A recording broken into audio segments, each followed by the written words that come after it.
ॐ अज्ञानतिमिरान्धस्य ज्ञानाञ्जनशलाकया चक्षुरुन्मिलितं येन तस्मै श्रीगुरवे नमः। वाञ्छाकल्पतरुभ्यश्च कृपा सिन्धुभ्यैव च पतितानां पावनेभ्यो वैष्णवेभ्यो नमो नमः। नमो महावदन्याय कृष्णप्रेमप्रदायते कृष्णाय कृष्णचैतन्य नाम्ने गौरत्विषे नमः। हे कृष्ण करुणा सिन्धो दीनबन्धो जगत्पते गोपेश गोपिकाकान्त राधाकान्त नमोस्तुते। तप्त कांचन गौरांगी राधे वृंदावनेश्वरी वृषभानुसुते देवी प्रणमामि हरिप्रिये। वृंदायै तुलसीदेव्यै प्रियायै केशवस्य च कृष्ण भक्ति प्रदे देवी सत्यवत्यै नमो नमः। श्री कृष्ण चैतन्य प्रभो नित्यानंद श्री अद्वैत गदाधर शिवसदी गौरभक्त वृंद। हरे कृष्ण कृष्ण कृष्ण हरे हरे, हरे राम राम राम हरे हरे। हरे कृष्णा। सर्वप्रथम मैं अपने गुरुपाद पद्म ओम विष्णुपाद अष्टोत्तर शत श्री श्रीमद् भक्तिवेदांत माधव गोस्वामी महाराज के चरण कमलों में अनंत कोटि दंडवत प्रणाम ज्ञापन करता हूं। हम लोग श्रीमद् भगवद गीता के 9वें इस अध्याय का श्रवण कर रहे हैं, जिसमें हमारा एक इम्पॉर्टेंट श्लोक 14 नंबर का श्लोक 14th चल रहा है, जिसमें भगवान ने भजन की प्रक्रिया बताई है। वो बता रहे हैं, सततम कीर्तयन्तो माम यतन्तश्च दृढ़व्रतः नमस्यन्तश्च माम भक्त्या नित्ययुक्ता उपासते। कैसे करना है? सततम कीर्तयन्तो। यहां पर भगवान ने 5 बातें बताई हैं, 6 बातें बताई हैं। क्या करना है हमको? सततम कीर्तयन्तो, निरंतर भगवान के नाम का कीर्तन करना है। और यतन्तश्च, यत्नपूर्वक और दृढ़व्रती होकर। नमस्यन्तश्च, भगवान को प्रणाम करना है। माम भक्त्या, भक्तिपूर्वक। और नित्य युक्ता उपासते, नित्य युक्त होकर। तो यहां पर हम लोग बात कर रहे थे कीर्तन की। तो कीर्तन के लिए बताया, कीर्तन आख्या भक्ति ही है जो सर्वश्रेष्ठ भक्ति है इस कलयुग में। भक्ति के 64 अंग बताए भक्ति रसामृत सिंधु में। फिर प्रहलाद जी ने नवधा भक्ति बताई। उसके बाद फिर 5 अंग मुख्य रूप से पालनीय हैं: साधु संग, मथुरावास, भागवत श्रवण, विग्रह सेवन और नाम संकीर्तन। इसमें भी 3 अंग प्रमुख हैं: श्रवण, कीर्तन और स्मरण। अब श्रवण होगा तो साधु संग अपने आप ही हो जाएगा, क्योंकि हम श्रवण किससे करेंगे? साधु के मुख से करेंगे। और नाम संकीर्तन सबसे इंपॉर्टेंट, इन तीनों में भी नाम संकीर्तन अर्थात कीर्तन। तो कीर्तन की महिमा के विषय में तो बताया है कि मतलब भागवत में यमराज जी बता रहे हैं अपने दूतों से। वो क्या कह रहे हैं? एतावानेव लोकेस्मिन् पुंसाम धर्मः परः स्मृतः भक्ति योगो भगवती तन्नाम ग्रहणादिभि। एतावानेव लोकेस्मिन्, एतावानेव का अर्थ होता है कि जो कुछ भी मैंने अभी तक कहा उस सब का इतना सार है। Ultimately it boils down to, जो कुछ भी कहा गया बस इतना ही कह दिया जाए तो काफी है। क्या? लोके अस्मिन, इस लोक में, पुंसाम धर्म है परः स्मृत है, कि जो मनुष्य मात्र का परम धर्म है कहा गया है वो क्या है? भक्ति योगो भगवती, भगवान की भक्ति करना। भगवान की भक्ति करना ही एकमात्र इस कलयुग के अंदर, इस लोक के अंदर एकमात्र यही है, एक उपाय है। यही एक परम धर्म है, इसके अतिरिक्त और कोई परम धर्म नहीं है। भगवान की भक्ति, भक्ति योगो भगवती। और भक्ति योग क्या है? तन नाम ग्रहणादि भी, अर्थात भगवान के नाम का ग्रहण करना, भगवान का नाम लेना अपनी वाणी के द्वारा, अपने हृदय के द्वारा। भगवान के नाम का ग्रहण करना ही भक्ति है, इत्यादि ग्रहणादि भी। तो भगवान के नाम का कीर्तन करना ही सर्वश्रेष्ठ साधन है और यही है भक्ति योग और यही है परम धर्म। बस केवल इतना ही सार है। ये यमराज जी का कंक्लूसिव स्टेटमेंट है, फाइनल। और हरिभक्ति विलास में कहा है क्या है कीर्तन? क्या है? अगच्छेत स्मरणम विष्णोर बहुआयासेन साध्यते ओष्ठ स्पंदन मात्रेण कीर्तनं तु ततो वरम। भगवान का स्मरण करना, कह रहे हैं अगच्छित, अघ बने पाप, पापों का नाश करने के लिए भगवान का स्मरण, विष्णु का स्मरण बहुआयासेन साध्यते, बहुत प्रयास के द्वारा सिद्ध होता है। अर्थात भगवान का स्मरण करना बहुत कठिन है, उसके लिए बहुत प्रयास, बहुत प्रयत्न की आवश्यकता है। लेकिन ओष्ठ स्पंदन मात्रेण कीर्तनंतु ततोवरम, कीर्तन कैसे होता है? ओष्ठ स्पंदन मात्रेण, सिर्फ होठों को हिलाना है। हरे कृष्णा कृष्ण कृष्ण हरे हरे, हरे राम राम राम हरे हरे। होठ हिलने चाहिए, बस इतना ही है कीर्तन। और क्या है कीर्तन में? होठ हिले और कीर्तन हो गया। लेकिन जब भगवान का नाम लेने के लिए होठ हिले तब। और कीर्तनंतु ततोवरम, ततोवरम मतलब स्मरण से भी श्रेष्ठ है कीर्तन। बिल्कुल स्पष्ट कहा है कीर्तन की महिमा को गाते हुए। और इसके लिए किसी प्रकार का कोई देश का, नियम का, किसी प्रकार का देश का, काल का, परिस्थिति का तो कोई नियम है ही नहीं। भगवान का नाम तो लगातार मुख से लिया जा सकता है। स्कंद पुराण में कहा है चक्रायुधस्य नामानि सदा सर्वत्र कीर्तयेत, अर्थात चक्रधारी हरि का नाम सदा और सर्वत्र, हमेशा हर जगह कीर्तनीय है। अर्थात ये काल और स्थान की सीमा से परे है। तो ये है कीर्तन की महिमा।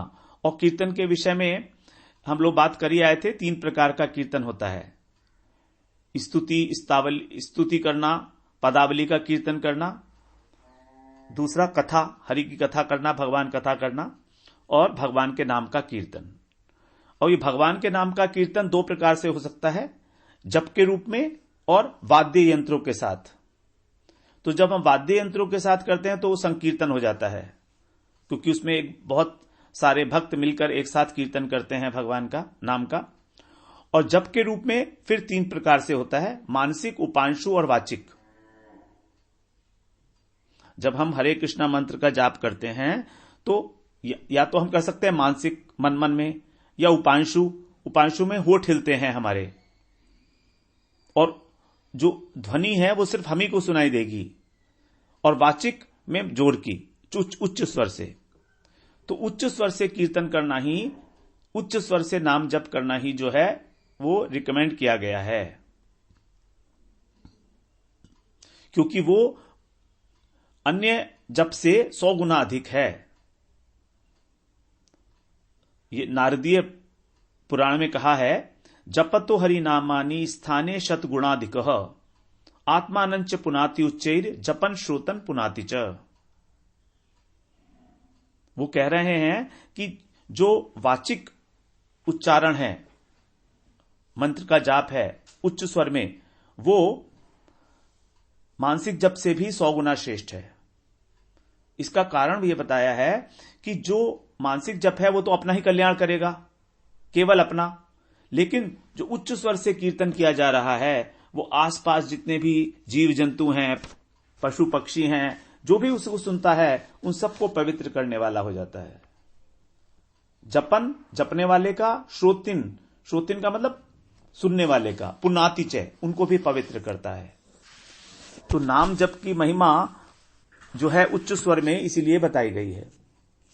और प्रैक्टिकली स्पीकिंग, हम लोग अगर निरंतर नाम जप करना है तो उसके लिए हरिदास ठाकुर ने बताया है कि हम लोग यदि 3 घंटे नाम जप करते हैं तो 1 घंटे मानसिक कर सकते हैं, 1 घंटे उपांशु कर सकते हैं, 1 घंटे उच्च स्वर से कर सकते हैं। इस प्रकार से 3 समय के 3 विभाग में बराबर बराबर बांटकर हम नाम जप कर सकते हैं। क्योंकि अगर लगातार ही उच्च स्वर में होगा तो थकान हो सकती है। अभी तो हमें भगवान के नाम में रस आता नहीं है, तो भगवान का नाम लेना भी हमें एक वो लगता है, कार्य लगता है, प्रयास होता है, उसमें स्वाभाविक तो है नहीं ना अभी। इसीलिए तो यहां पर संकीर्तन की महिमा कलयुग के अंदर तो भागवत में गाई गई है। यज्ञ संकीर्तन प्राय यजंती ही सुमेध सह, जो सुमेधा लोग हैं, जो बुद्धिमान लोग हैं, वे भगवान की जो सेवा है वो संकीर्तन यज्ञ के द्वारा ही करते हैं। करभाजन ऋषि कह रहे हैं राजा निमि से कि संकीर्तन यज्ञ के द्वारा ही भगवान की पूजा होती है। मतलब जिस प्रकार से हम भगवान की सेवा करते हैं, तो सेवा 3 प्रकार से हो सकती है, मन से, वाणी से और शरीर से।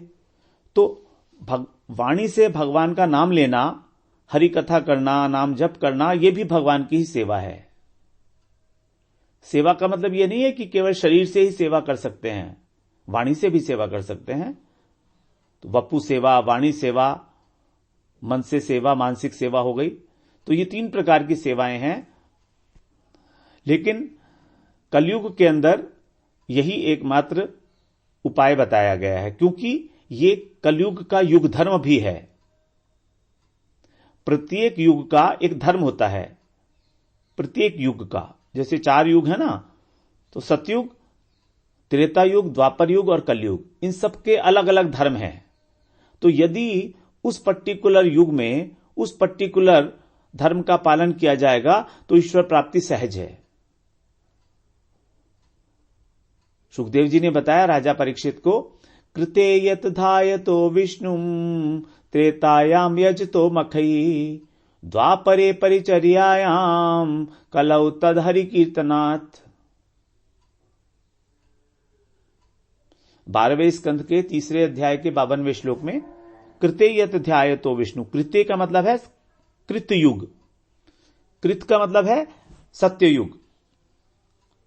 सत्ययुग में सभी व्यक्ति, जितने भी प्राणी थे, जितने भी मनुष्य थे, वो सब कृतकृत्य थे, कृतकृत्य, धन्य थे। इसलिए उसको कृत्य युग भी कहा जाता है, कृतयुग। जब सारे के सारे मनुष्य जो हैं कृतकृत्य हैं, तो इसलिए कह रहे हैं कि सतयुग के अंदर ध्यायतो विष्णु, विष्णु भगवान का ध्यान करना ही युग धर्म है। त्रेता में यजतो मखई, यज्ञ करना। द्वापर में भगवान की परिचर्या करना, अर्चना करना, मंदिर में षोडशोपचार पूजन करना भगवान का। और कलौ तद हरि कीर्तनात्, कलयुग में तो भगवान के नाम का कीर्तन ही एकमात्र हमारे पास उपाय है। यद्यपि कलयुग के अंदर बहुत सारे अवगुण हैं, लेकिन एक ही गुण है इसके अंदर कि भगवान का नाम कीर्तन करके ही भगवान के परम धाम को जाया जा सकता है। कलेर दोष निधे राजन अस्ति ये को महान गुण कीर्तनादेव कृष्णस्य मुक्त संघ परम ब्रजेत। वही 12वें स्कंद का 3 अध्याय का 51वां श्लोक है ये। कलेर दोष निधे राजन, हे राजन, हे परीक्षित, ये कलयुग दोष का भंडार है, निधि, दोष ही दोष है इसमें। अस्ति ये को महान गुण, लेकिन इसमें एक गुण भी है, महान गुण है। और वो गुण क्या है? कीर्तनादेव कृष्णस्य, कृष्ण के कीर्तन करने मात्र से ही मुक्त संगः परम ब्रजेत, इस संसार की आसक्ति से मुक्त हो जाता है और परम ब्रजेत अर्थात परम धाम को प्राप्त करता है। तो ये बताया गया सुखदेव जी द्वारा। और 11वें अध्याय में, 11वें स्कंद के 2 अध्याय में 39 श्लोक में कवि ऋषि जो हैं वो राजा निमि से बता रहे हैं। शृण्वन् सुभद्राणि रथंग पाणे जन्मानि कर्माणि च यानि लोके गीतानि नामानि तदर्थकानि गायन विलज्जो विचरेत संग। रथांग पाणी, रथांग पाणी मतलब भगवान ने, क्योंकि जब भीष्म का वध करने के लिए चक्र उठाया था, चक्र नहीं उठाया था, जो जमीन के ऊपर पड़ा हुआ रथ का पहिया था उसको उठा लिया था, तो तब से उनका नाम पड़ गया रथांग पाणी। रथ का जो अंग है अर्थात उसका पहिया उठाने के कारण रथ की तरह से, जैसे सुदर्शन चक्र हो, चक्र की तरह से, तो इसलिए भगवान का नाम पड़ गया रथांग पाणी, अपने हाथ में उठाने के कारण। तो कह रहे हैं संसार में रथांगपाणी भगवान के जन्म की, उनकी लीलाओं की बहुत सारी कथाएं हैं, अनेक कथाएं हैं। जर्माणी कर्माणी च मयानी लोके, उनको सुनते रहना चाहिए, शृण्वन। और उनके गुणों को, लीलाओं को स्मरण कराने वाले जो उनके नाम हैं, गीतानि नामानि तदर्थ कानी, उनको भी हमें लाज संकोच छोड़कर गाते रहना चाहिए। गायन विलज्जो, अर्थात लज्जा को छोड़कर उनका गान करना चाहिए।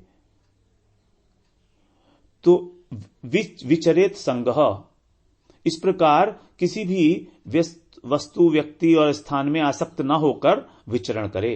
विचरेत असंग, असंग भाव से, बिना आसक्ति के।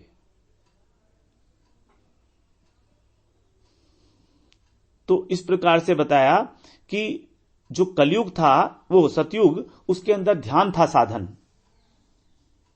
क्योंकि उस समय बहुत समय तक लोग स्थिर आसन के ऊपर बैठ सकते थे, हजारों हजारों वर्ष तक ध्यान लगा सकते थे, समाधि लगा सकते थे। मन के अंदर स्थिरता थी, कोई एडवर्टीजमेंट्स नहीं थे, कोई टेलीविजन नहीं था, कोई नेटवर्किंग नहीं थी, कोई पब्लिसिटी नहीं थी।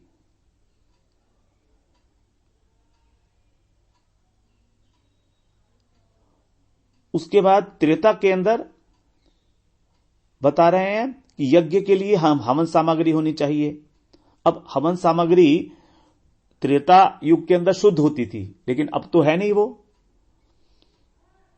कलयुग के अंदर कोई भी शुद्ध वस्तु तो मिल नहीं सकती, ना तो स्थान शुद्ध मिलेगा, ना हवन कराने वाले ब्राह्मण शुद्ध होंगे, और ना ही हवन के लिए जो सामग्री प्रयोग की जाती है वो शुद्ध होगी।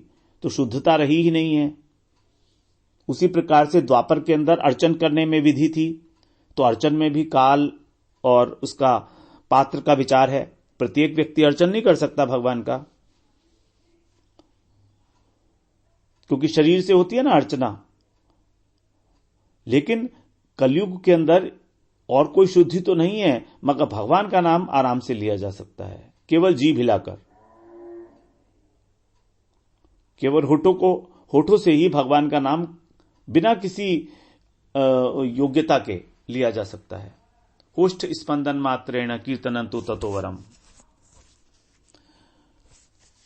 तो हमारे शरीर में वाणी का बहुत अधिक महत्व है। वाणी शब्द को शक्ति, शब्द की अचिंत्य शक्ति बताई है। जैसे मान लीजिए कोई सो रहा है, तो अगर हम उसका नाम लेके बुलाएंगे तो वो जाग जाएगा, क्योंकि उसके हृदय में अपने नाम का एक संस्कार पड़ चुका है।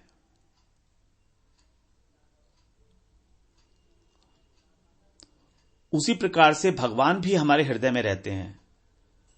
तो यदि हम उनका नाम पुकारेंगे तो वे जान जाते हैं कि ये व्यक्ति मुझे पुकार रहा है। भगवान को द्रौपदी ने पुकारा जब आवश्यकता पड़ी, तो उत्तरा जी ने भी पुकारा, पाही पाही महायोगिन देव देव जगतपते। गजेंद्र ने भी पुकारा भगवान को, और भगवान आए। उनकी पुकार में एक आर्त भावना थी, दुख था, व्याकुलता थी, क्योंकि उनके प्राण संकट में थे गजेंद्र के, और उत्तरा के भी प्राण संकट में थे।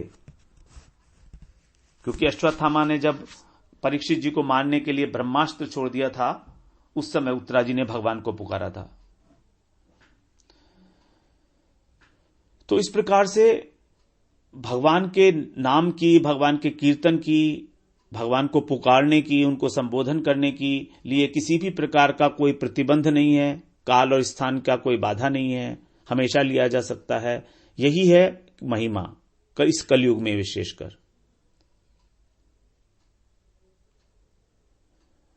भागवत पुराण में बता रहे हैं, प्रगायत है स्ववीर्याणी तीर्थपाद है प्रिय शवा, आहूते में शीर्घम दर्शनम याति चेतसी। नारद जी कह रहे हैं व्यास जी से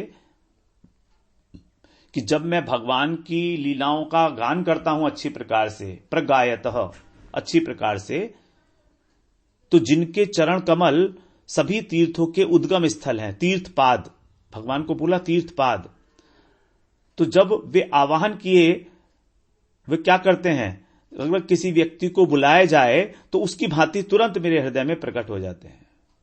आहूत इव, इव का मतलब के समान, आहूत माने जिसको बुलाया गया। शीघ्र दर्शनम याति, मेरे चित्त के अंदर तुरंत दर्शन देने के लिए उत्पन्न हो जाते हैं, प्रकट हो जाते हैं। और आगे क्या कह रहे हैं, पहले स्कंद के 6 अध्याय के 34वें श्लोक में, फिर आगे कह रहे हैं, एतत् ही आतुर चित्तानाम मात्रा स्पर्श क्षयाग्मुः भव सिंधु प्लवो दृष्टो हरिचर्यानुवर्णनम। जिनका चित्त विषय भोग की वासनाओं से व्याकुल है, जिनका चित्त विषय भोग की वासनाओं से व्याकुल है, उनके लिए भगवान की कथा का निरंतर कीर्तन करना यही है एकमात्र आश्रय भवसागर से पार होने का।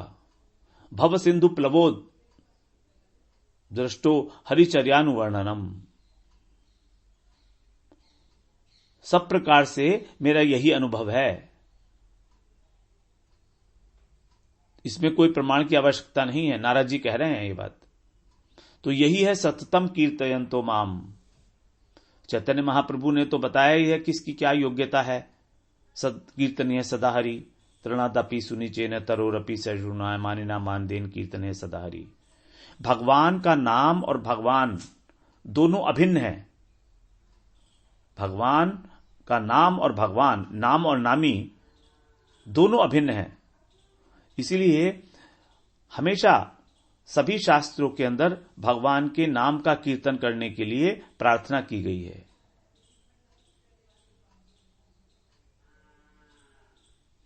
श्रीमद् भागवत पुराण में अनेक अनेक भक्तों की प्रार्थनाएं हैं।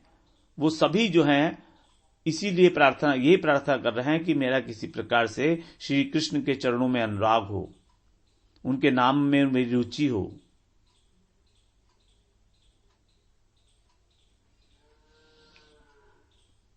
तो नलकूबर जी प्रार्थना कर रहे हैं भगवान से, वाणी गुणानुकथने श्रवणौ कथायाम।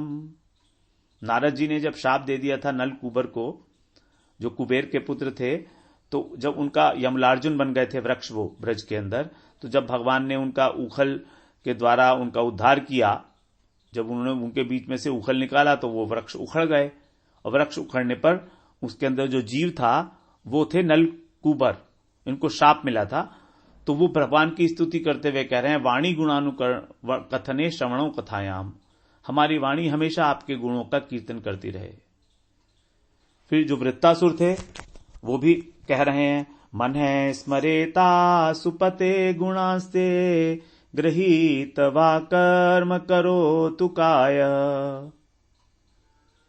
मेरा मन आपका स्मरण करता रहे, आपके गुणों का, और मेरी वाणी और मेरे कर्म ये सब आप इनको ग्रहण करो। गृहीत वाक कर्म, मेरी वाणी से आपका ही नाम निकलता रहे। ध्रुव महाराज ने भी यही कहा, निश्चय भवत गुण कथामृत पानमत्तः, कि मैं आपकी कथा श्रवण करके उसका कीर्तन करके मत हो जाऊं। तो अनेक स्थानों पर अम्बरीश महाराज ने भी इसी प्रकार से भगवान की सेवा की। श्रुतिम चकाराच्युत वचांसी वैकुंठ गुणानुवर्णने, वैकुंठ गुणानुवर्णने, वैकुंठ मतलब भगवान, तो भगवान के गुणों का वर्णन करना, उसी से उनकी वाणी की शोभा हुई।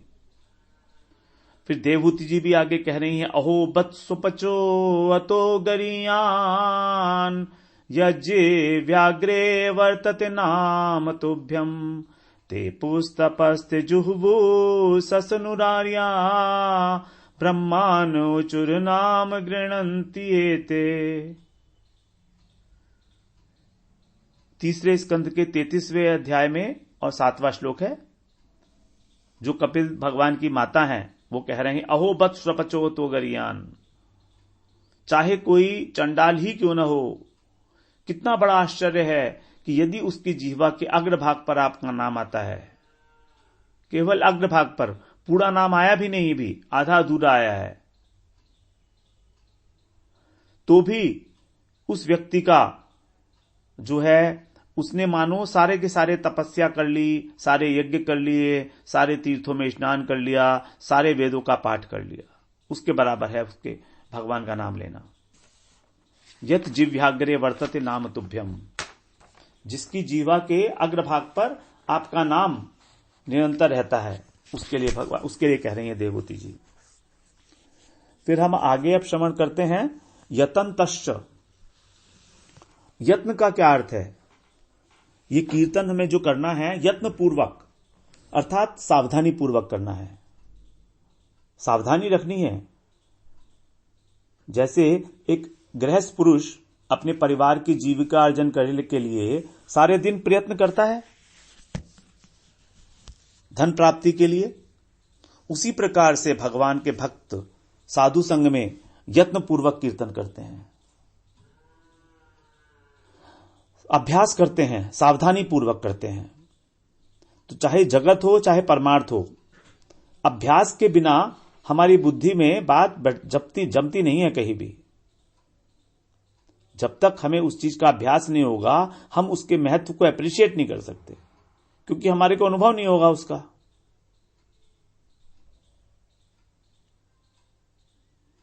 तो इस प्रकार से अभ्यास बड़ा आवश्यक है, यही है यत्न। तो जितनी आसक्ति से गृहस्थ अपने परिवार के लिए धन उपार्जन करता है, हमें भी उतनी ही आसक्ति होनी चाहिए भगवान का भजन करने में। इसी को कहा गया है सासंग भजन।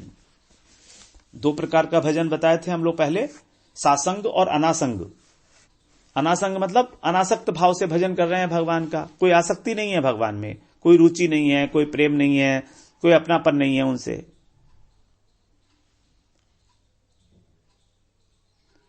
तो अनासंग भजन का जो फल है वो बहुत समय से मिलता है और गौण फल मिलता है, क्योंकि भगवान का नाम तो लिया ही जा रहा है ना, तो फल तो मिलेगा ही मिलेगा, लेकिन जो फल मिलना चाहिए वो नहीं मिलेगा।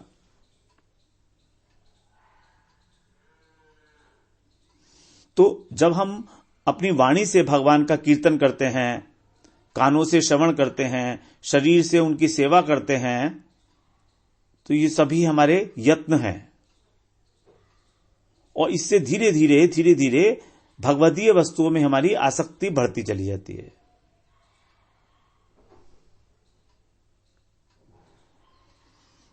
उदाहरण के लिए, जैसे जब यशोदा मैया ने कृष्ण को बांधना चाहा दामोदर लीला में, तो उन्होंने कितना प्रयत्न किया था, और उनका प्रयत्न देखकर, उनका प्रयास देखकर जब वो पसीने पसीने हो गईं, तब भगवान उनके ऊपर प्रसन्न होके और स्वयं बंधन में आ गए।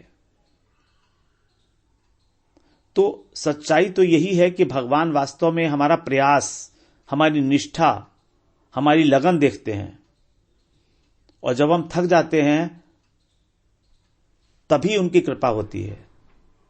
इसलिए ये जो हमारा प्रयास है और भगवान की कृपा, ये दोनों एक साथ साथ चलते हैं अध्यात्म जगत में।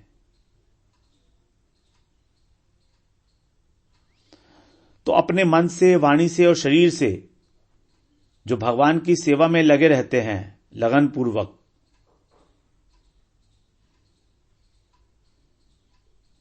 यही है यत्न। तीनों प्रकार से 100% भगवान की सेवा में लगे रहना ही है यत्न। कायेन मनसा वाचा। तो हम लोग अगली बार फिर श्रवण करते हैं दृढ़ व्रता और नमस्यन्तश्च का क्या अर्थ बनता है। वांछा कल्पतरुभ्यश्च कृपा सिंधुभ्येव च पतितानां पावनेभ्यो वैष्णवेभ्यो नमो नमः।